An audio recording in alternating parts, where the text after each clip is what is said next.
Ito, ma'am, unahin ko ng itanong. By the way, una sa lahat, ma'am, salamat sa pagpaunlak sa aming panawagan na kayo ay makapanayam dito sa aming program.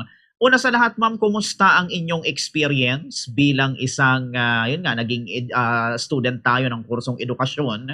And ano ba yung pakiramdam natin nung unang beses tayong tumayo sa harap nung mga naging student natin way back o nag-internship tayo? Kumusta yung experience natin dun, Ma'am Irene? Nung una pong beses na tumayo po ako sa harap po ng mga bata po, ng aking pong mga mag-aaral, hindi po talaga maiiwasan yung kaba po na tinatawag. Yun po talaga yung pinakaunang naramdaman ko nung tumayo po ako sa harap nila kasi yung kaba po yung dulot po yun na dati po kasi kami lang po yung nakaupo dun eh. Kami po yung nakikinig, kami po yung sumasaga po ng mga kaalaman po mula po sa mga guro. Pero ngayon po, sa amin na po nakasalalay kung ano po ba yung kaalaman na makukuha o matututuhan po ng ating mga mag-aaral sa dapat po bilang isang guro. Tama po yung amin po mga ibinabahagi po sa kanila. Kaya yung kaba pong yun po yung ginamit ko para makapagbigay po sa kanila ng kaalaman o tama pong kaalaman. Okay, yun, very well said, Ma'am Irene, ano. Pero, eto ma'am, maitanong ko lang, maisingit ko lang na katanungan. Bakit kayo ma'am nag-aral ng education? Bakit sa dinami-dami ng course, yung iba nga mga matataas pa ang tingin sa sa kursong yun, bakit sa dinami-dami ng kurso eto yung ating napili? Ano ba ang sa tingin niyo ma'am nakakapagpa-special sa course na ito, Ma'am Irene? Ayan, nung pinili ko po ito sir, kasi po, kinder pa lang po ako, ito na po yung gusto kong profession. Alam ko po sa sarili ko na magiging isa pa akong guro sa hinaharap. Ginusto ko rin po maging guro kasi kagaya po ng sinasabi na po ng karamihan, wala po tayong engineer, wala po tayong doktor, kung wala pong guro na nag-guide po sa kanila. Kaya minahal ko po talaga tong profession na to kahit napakahirap po. Okay. Eto ulit ma'am, maisingit kong katanungan ano. Ito nabanggit ko nga kanina, ma'am, together with Bombo Kim, na ito masakit mang isipin pero marami talagang nagda-down sa mga teacher. Actually, marami na maliit yung tingin sa mga guro. How does it feel ma'am na siguro minsan nakakarinig tayo na, "Ba't ka nag-teacher, mababa yung sahod diyan. Dapat ganito na lang. Ay wala kang maaano diyan." Paano 'yun? Paano natin dini-deal 'yun, Ma'am Irene? Actually po sir, marami na po akong na-encounter po na ganyan po yung sinabi sa akin. Bakit ka magti-teacher eh, hahabulin ka lang naman ng mga loan. Bakit ka magti-teacher eh, wala naman daw po dyan yung mayaman. Yun po yung palagi po nila sa akin sinasabi. Pero kagaya po ng palagi ko po din sa kanilang isinasagot, hindi naman po pera yung pinunta ko po kung bakit po ako naging, kung bakit ko po pinag-aralan ang profession pong ito. Ang gusto ko pong yumaman ay yung kaalaman po ng mga bata. Ang gusto ko po ay makatulong po sa Pilipinas na mapaunlad po yung kaalaman ng ating mga mag-aaral, pati na rin po sa mga susunod pong henerasyon. Okay, 'yun. Actually ma'am, sinasang-ayunan ko 'yang sagot ninyo. Kasi 'yan talaga ang totoo, eh, wala naman kasi talagang ibang mga profession kung walang mga guro. So sana maputol na yung stigma na minamaliit talaga o maliit yung tingin sa mga teacher natin. Pero ito, move forward tayo ma'am ano. Dito sa ating profession may tinatawag na demo teaching. Well, na-experience na 'yan ng marami. Yun nga ma'am, ito 15 minutes lang yung demo teaching sa college kung hindi ako nagkakamali. Tapos minsan siyempre ang mga kaharap mo dito audience, pero, halimbawa nung in reality na ma'am, nung 60 students na halimbawa, 'pag maraming mga factors na nangyayari, eh, tulad ngayon mainit, walang electric pa, nararanasan natin pabago-bago yung, panahon. Ano yung nakakapagpa-ano sa atin dito ma'am, yung tipong nakakapagpa-culture shock sa ganitong mga sitwasyon, Ma'am Irene? Mga masyado po talagang magkaiba o malayo po yung pagkakaiba ng pagde-demo po sa classroom na yung mga estudyante ko po ay yung mga kaklase ko kumpara po sa pagde-demo na sa actual na pong mga mag-aaral. Kasi po, sa demo po sa paaralan, alam po nila kung ano po yung gagawin eh. Kasi alam po nilang may sinusunod po kaming oras. Kumbaga po, active po yung lahat.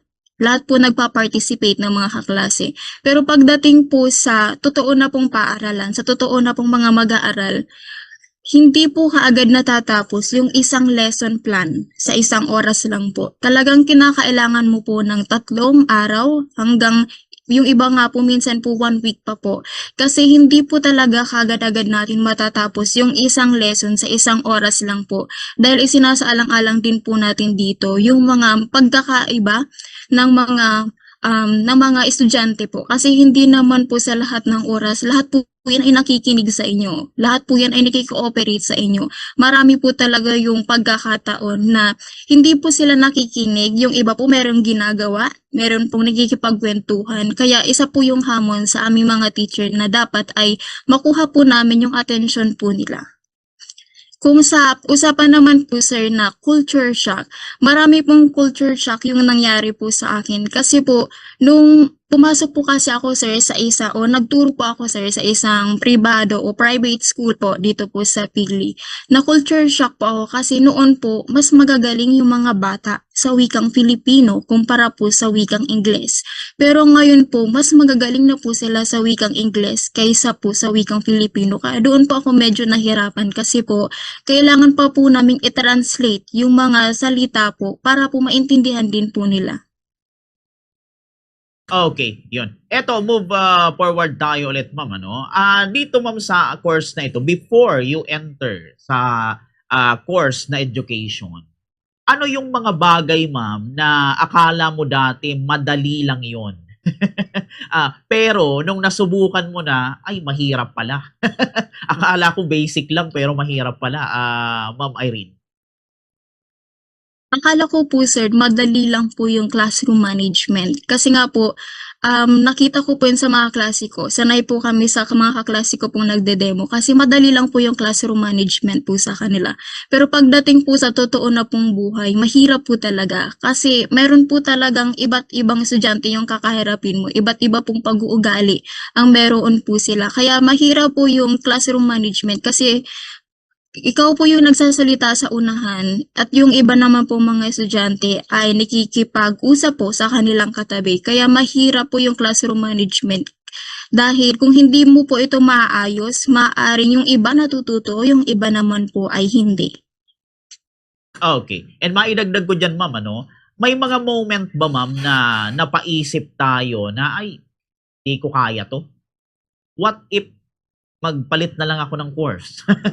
May mga ganun bang moment, ma'am, na naisip natin na sumuko na, mag-quit na, or magpalit na ng ibang mga kurso? Pumasok ba sa isipan natin yung mga ganun, ma'am? Hindi po sir, sa totoo lang po, hindi po talaga siya pumasok sa isip ko. Kasi kagaya po naging statement ko po sa Facebook account ko po, hindi ko po talaga yun sir naisip kasi hindi po pwedeng hindi ko kaya. Yun po yung palagi ko pong sinasabi sa sarili ko. Hindi pwedeng hindi mo kaya kasi nakakahiya sa mga magulang ko po na nasa biladan ng araw, kumikita ng pera para po sa amin. Hindi po kami mayaman para magpalit-palit po ng ibang course kasi hindi lang po yung oras ko yung nakataya po doon. Pati din po yung pagsisikap ng mga magulang ko po. Okay. Eto, Ma'am Irene, ano, last question ko na lang bago ko ilipat ang opportunity to ask dito kay Bombo Kim sa aking partner. Ito, ma'am, dahil kayo ay fresh graduate and kayo ay nagpo-focus muna sa pagre-review, pwede nyo bang i-share sa amin, ma'am, ano yung inyong mga realization and mga paghahanda na isinasagawa para pag nag-take tayo ng LET, talagang masiguro natin na tayo ay papasa or maging top-notcher kung loloobin, Ma'am Irene? Ngayon po sir, marami po yung isinasaalang-alang ko po kasi meron pa akong scholarship po mula po sa isang review center dyan po sa Naga. At ipinag-iisipan ko po ito kung kukunin ko po ba ito o hindi na lang. Kasi marami din naman po tayong online reviews po ngayon. Kumbaga, isinasaalang-alang ko po yung pamasahe o yung pag-online ko na lang po. Kasi isa din po sa mga paghahandang ginagawa ko, kailangan din po kasi isaalang-alang yung pera pati rin po yung pagod. Kasi ayoko pong mag-review na pagod po yung katawan ko, pagod na rin po yung utak ko. Kasi delikado po yun, sir. Kaya naman yung ginagawa ko po ngayon, kumukuha po ako ng iba't ibang reviews mula po sa online. Pinag-compile ko po ito. Sumasagot din po ako sa iba't iba pong mock test para po kahit papaano ay napaghahandaan ko po yung paparating pong let. Okay, very well said, Ma'am Irene. So sa puntong ito, ma'am, ibibigay ko naman ang opportunity para magtanong sa inyo dito sa aking partner, ano, kay Bombo Kim. Bombo Kim? Ayun po ma'am, good morning. Bombo Kim Ramos ito and welcome po sa ating programa na Good Morning Philippines. Siguro matanong ko na lang po ma'am, siguro since tayo po ay nag-aral ng education and syempre po may kanya-kanyang level or area of expertise tayo, ano po ba yung subjects na kumbaga pinaka-expert or magaling tayong ituro or kumbaga nadalian tayo simula nga po dito nung tayo yung nag-aral under sa kurso nating education and syempre po kung iituturo man natin siya sa eskwelahan. Ayan, magandang umaga po, sir. Ako po ay nagtapos po sa bachelor ng pansekundaryang edukasyon, major po sa Filipino. At Filipino po yung pinaka-major o yung hinahawakan ko pong subject po ngayon. Yun po yung, hindi ko po sinasabing madali po yung Filipino. Kasi yun po yung isa sa masasabi kong akala ko madali nung una. Kasi po yung Filipino, kapag sinabi po nating Filipino, alam yan ng mga Pilipino eh. Kasi yan yung kinalikahan natin na wika. Pero hindi po talaga siya madali. Kahit ano pong sabihin natin, kahit ano pong gawin natin, isa po yan sa naka-culture shock na hindi po pala madali ang wikang Filipino.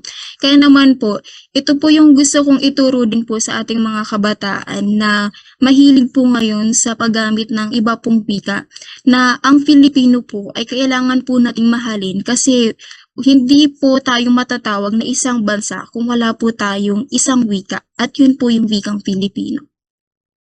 Ito siguro ma'am, madagdag ko na lang po kasi throughout sa ating pag-aaral under our course, kumbaga hindi natin maiwasan mag-evaluate and makapag-come up with the methods ng paano ba i-increase yung quality of education na ating implement.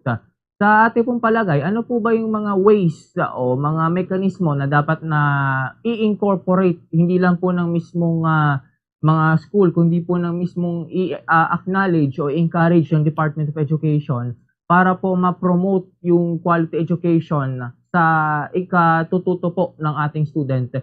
And i-connect ko na rin po, ano po ba yung mga ways na dapat siguro i-eliminate na since siya po unnecessary o ineffective para po ma-ensure na epektibo yung pagkatuto nito sa ating students? Isa po, sir, sa malaking hamon po ng mga guro. Alam ko pong sasang-ayunan po nila ako dito. Ito po yung pabago-bago po ng sistema sa Department of Education. Meron po tayong hindi pa po nung nakaraan po, meron po tayong bagong lesson plan. Ngayon na naman po, bago na naman po yung curriculum. Kumbaga, kung ako din po yung estudyante, mahihirapan din po ako mag-adapt sa pabago-bago pong sistema ng ating pong department. Kasi po mahirap po, yung mga teacher po, hindi pa po nila masyadong kapa yung paggawa po ng matatag lesson plan. Tapos binaguhan na naman po. Kaya kumbaga gusto ko pong sabihin sa Department of Education na sana po meron po tayong iisang curriculum lang. Wag po yung pabago-bago kasi pati po yung mga mag-aaral, nahihirapan din po sila na ma-acquire yung lahat po na knowledge na dapat po ay nakukuha po nila. Kasi kung teacher po nahihirapan, mas mahihirapan din po yung mga mag-aaral na intindihin po yung mga bago pong kaalaman na ibinibigay po sa kanila. Isa pa po rito yung kakulangan po ng mga libro. Kasi kung patuloy po nagbabago yung curriculum, kailangan din po ng mas madaming libro. Kaya naman po, kung kaunti po yung libro, mahihirapan na naman po yung mga mag-aaral. Kaya hindi po nakakapagtaka kung bakit mahina po yung iba po sa ating mga mag-aaral, ayon na rin po sa mga pag-aaral.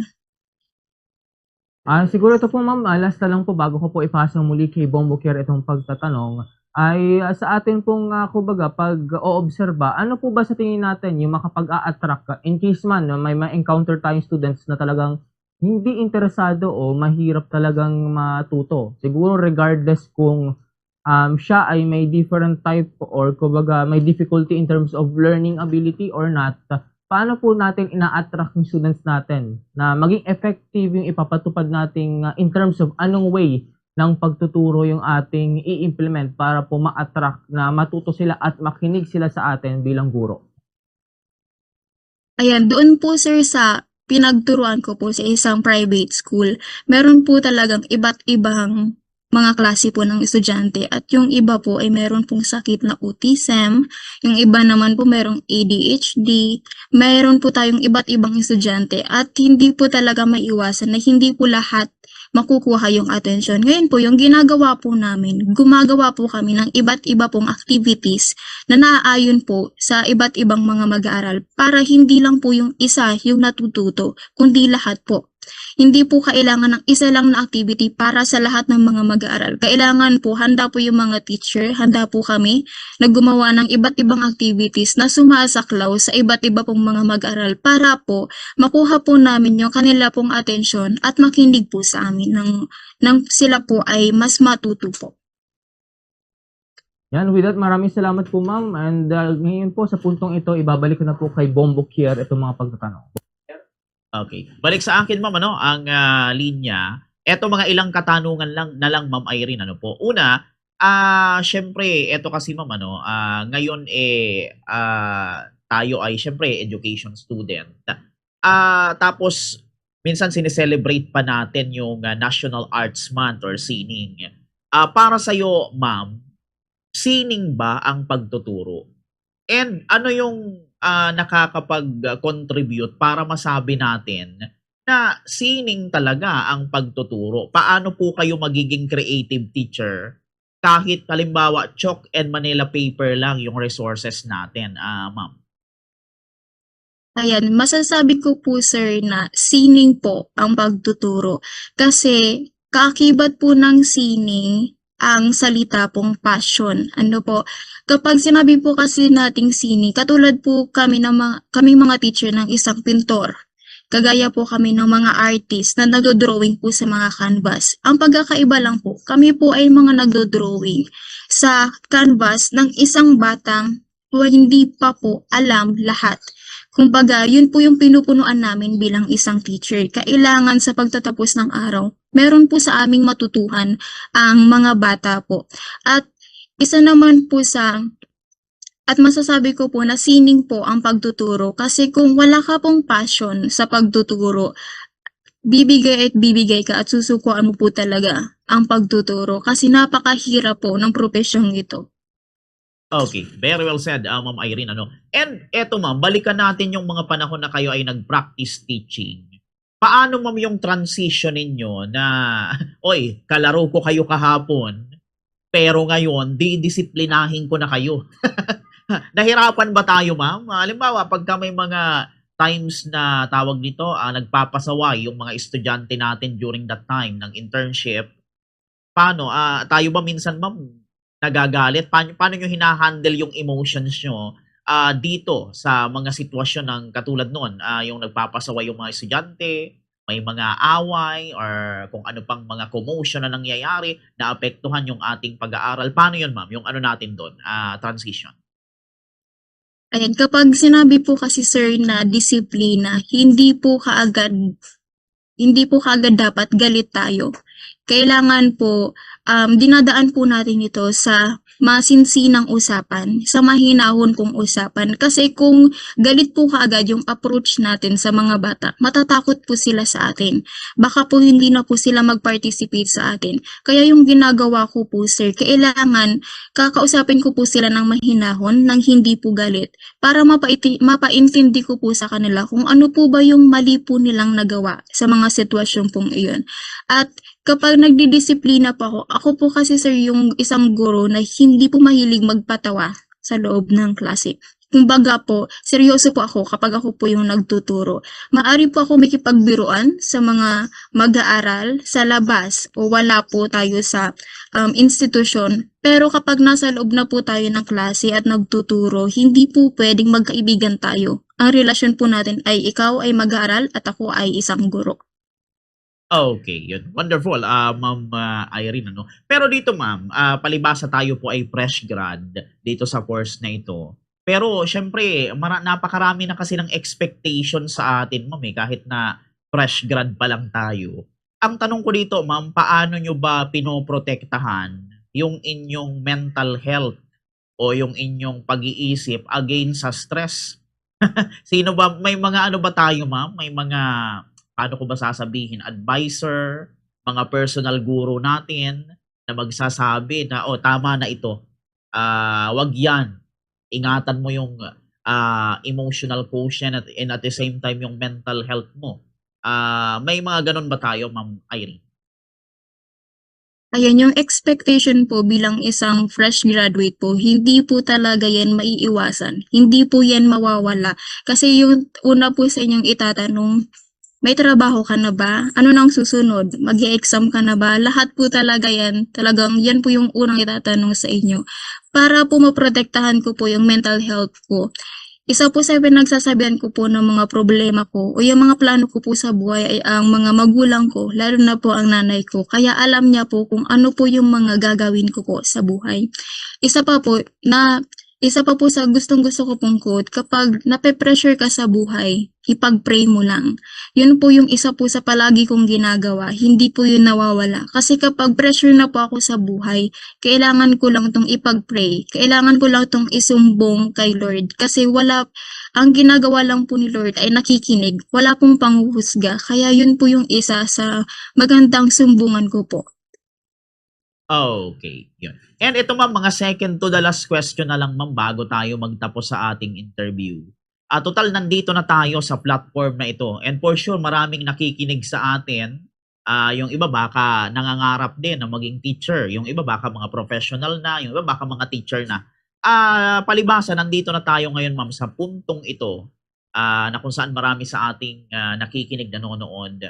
Kung meron ka mang isang gustong basagin ma'am na misconception tungkol sa pagiging guro, ano kaya yun ma'am, Ma'am Irene? Siguro po sir, yung guru ka, dapat alam mo yung lahat. Kasi hindi po yun totoo. Kami po ay isang tao lang din po. Ano po, natututo pa rin po kami day by day. Hindi po lahat ng kaalaman alam po namin. Hindi po kami isang diksyonaryo o encyclopedia na kapag tinanong mo, meron ng kaagad isasagot. Kami rin po ay nag-aaral pa rin po. Patuloy na nag-aaral. Kaya nga po meron po tayong mga masteral, meron po tayong mga nagdodoktoral.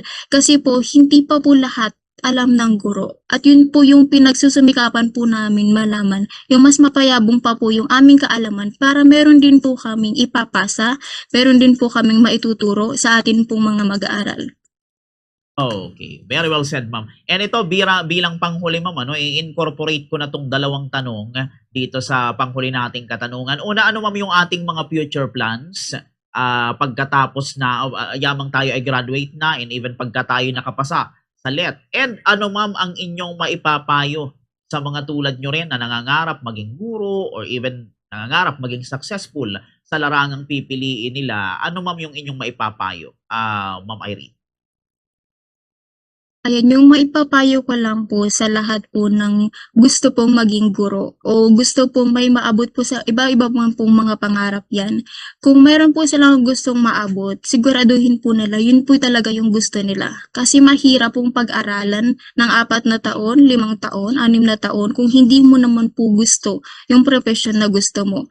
Kailangan po seryoso ka at linalaanan mo po talaga ng disiplina, oras, at pagmamahal yung lahat po ng ginagawa mo kasi hindi po pwedeng umatras ka kapag nasa laban ka na. Kailangan sulong lang po talaga ng sulong. At yung pinakamensahe ko po sa lahat po ng gustong mangarap, mangarap lang po kayo kasi libre lang po mangarap. Ang kailangan lang po natin ay abutin po ito. Mag-aral hanggat meron pong nagpapaaral.